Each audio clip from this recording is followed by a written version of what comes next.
Sveiki, aš esu Mindaugas Iliuševičius, Dzūkijos komandos treneris.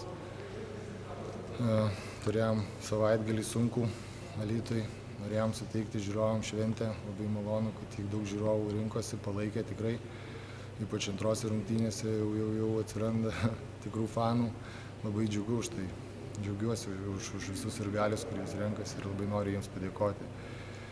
Savaitgalis pats yra, tikrai nepavyko, po sunkių kovų mes pralaimėjom, bet manau, kad padarysim išvadas mes. Padarysim išvadas ir šitie 2 pralaimėjimai tik tai sutelks komandą ateities kovom. O svarbiausia yra būti 4. pozicijoje, nuo 1 iki 4, kad turėtum play-offus aikštės pranašumą.